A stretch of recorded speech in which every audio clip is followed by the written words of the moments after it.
But the Rat started 0 for 3 and was sent back to where he had come from, a pet store. He had just not performed up to standards. And 0 for 3 was as far as the Rat could go. Why do you call him a rat? I shudder to think what might go next if the Red Raiders don't get this thing turned around. Well, they do feel good about the fact that if they can get wins here tonight and then Saturday against Oklahoma, that they're right back in things. And that certainly is the case if you can protect your home court. The loss against Missouri was the one that they really feel bad about. Over to the corner. Wide open for the three, a miss, and here come the Red Raiders on the break. Well, have numbers here if they can get the ball up court quickly. John had turned it over a moment ago and can't finish, but boy, Mike Singletary in the offensive glass. The Red Raiders have 12 offensive boards here early, and that is what's keeping this game close. And there's the hook by Darko.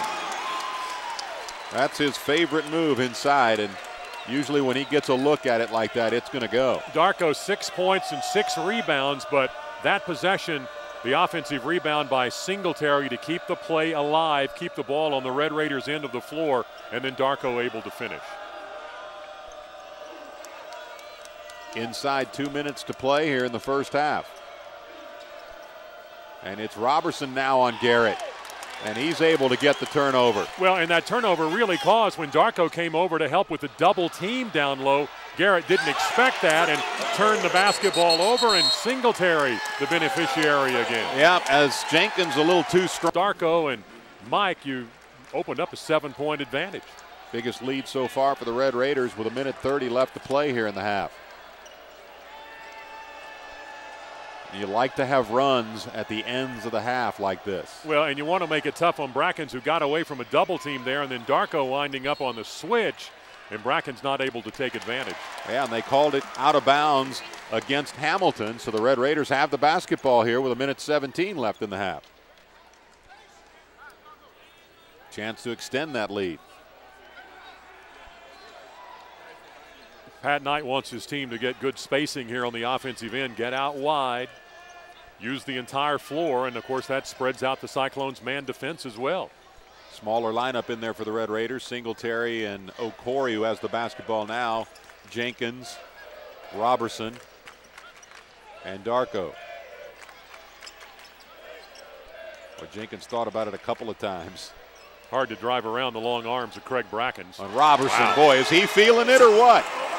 His third three of the night. Took a little bit of time to get warmed up after he missed a couple of early free throws, but John Robertson has really done a good job. Red Raiders by double figures. And the foul on Darko as he challenged Hamilton, who looked like he had a pretty easy basket coming. So Darko making sure he didn't get it. Well, and a very good pass inside by Dominic Buckley. That set up that entire play. Not very good.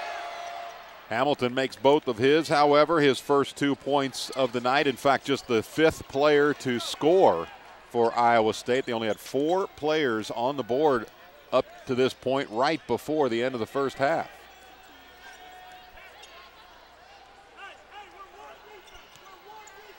Going down for that last shot here, the Red Raiders, trying to anyway. See if they can get it back to that 10-point lead at the half. Robertson will make the drive. And he'll take the fall away, and it does get the bounce. Wow.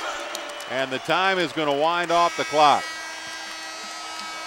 So Robertson is the guy who really picks it up in the second half of the first half to give the Red Raiders the second chance points for the Red Raiders and a 10-point lead. Texas Tech will start with the basketball, and well, Iowa State has not had a field goal in the last 3.5 minutes of the first half.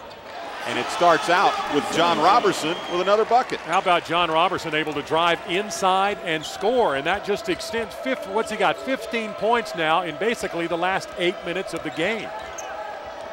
Same starting lineups for both teams here in the second half that began the ball game. So it's Reese on Garrett again. Seemed to work quite well in that first half. Garrett with the shot. Still does not have a basket here. Boy, and Hamilton almost able to tip that ball in, but that is what Iowa State likes to do, likes to bring up one of the big men, set that pick up top for the guard, and if you let that guard get around, he's going to drive, or you've got to not allow that to happen, or Garrett really gets in the ball game and gets Iowa State back in it. Nice feed a moment ago by Reese, but Gilstrap was right there on defense, so It's Roberts that tries the shot, almost tipped in by the Cyclones. Gilstrap almost had one for Tech.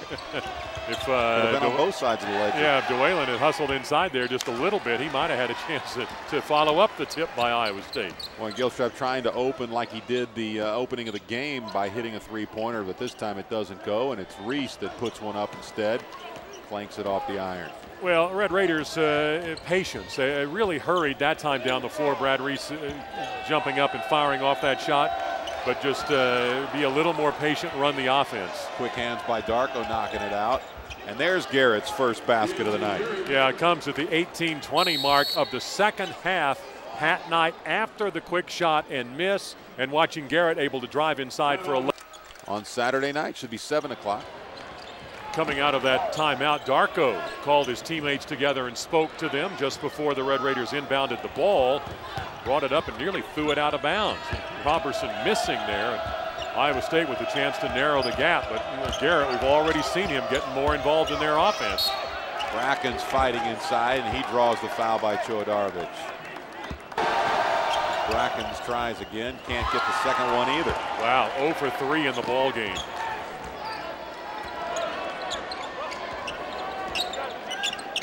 Pretty tough to chip away at a lead if you can't get the free ones. No, and not even get 1 out of 2.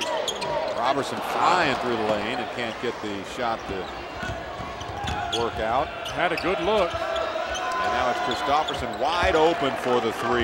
Boy, and not a Red Raider near him. Not a Red Raider within shouting distance of Luca Steiger, the German who went home to play professional basketball. Yeah, the guy had nearly 50 three-pointers over the season, but got an opportunity to play for a professional team in Germany and decided that's what he was going to do and just left his team yesterday. Well, Reese really fighting in there, but unable to get any kind of help, the block, and Cyclones back on the offensive end. Boy, we have not heard much from Gilstrap lately, but there's the focus inside to Brackens.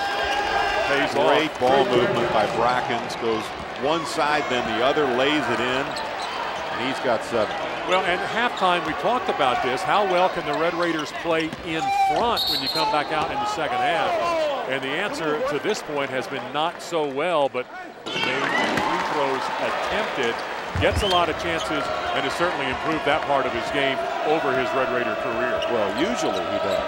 Much Tonight, of the time. he got no chances in that first half, so he drew his first opportunity and made him count here in the second half to give the Red Raiders back up to 7.